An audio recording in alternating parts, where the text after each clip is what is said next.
Assalomu alaykum.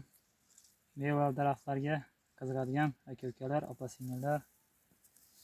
Bugun biz bitta akamizning bog'iga kelib, mevalariga kurtak payvand qilib bermoqchimiz. Qiz shaklida kesib, qayizni ochib oldik. Hozir bu yerda endi mirtik o'zimizga kerakli bo'lgan kurtakni olamiz. Bu akamiz kommentariya yozgandi. Agar mening bog'imga borib tuyalarimga gilos kurtak payvand qilib bermasang, bog'ingdagi payvand qilgan payvandlaringni sindirib tashlaman deb.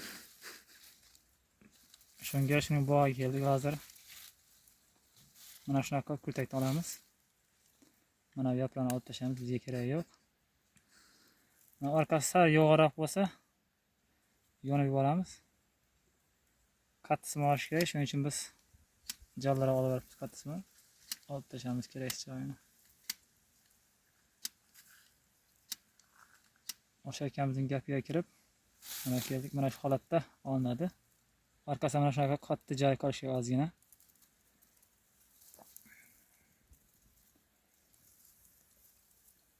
O'sha akamiz buni ko'rsa kerak, bu videoni ko'rsa yaxshi bo'ladi.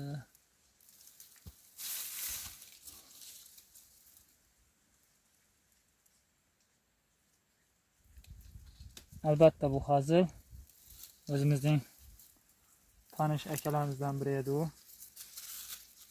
Kommentariya shunaqa deb yozgan. Bog'ingga borib payvand qilmasangizlar, o'zingiz payvand qilgan bog'ingizdagi mevalarning sindirib tashlayman degan. Biz ham shunga hazillashib, videoning boshida shunaqa gapladik.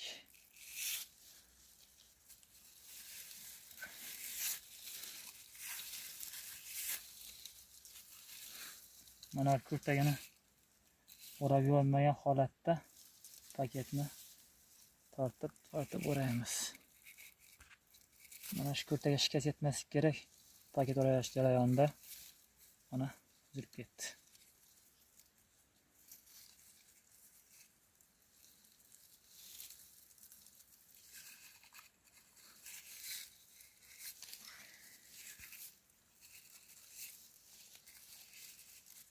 Paket uzilib ketdi. Yaxshi cho'ziluvchan selofan paket bilan o'rash kerak. Uzilib ketmaydi. Bizning paketimiz hozir uzilib ketish yo'lda. Pand berib qo'ydi bizga. Mana shu holatda turadi. Albatta bu videoni o'sha akamizga yuborib qo'yamiz. Yaxshi sog' bo'ling, salomat bo'ling, bizga obuna bo'ling.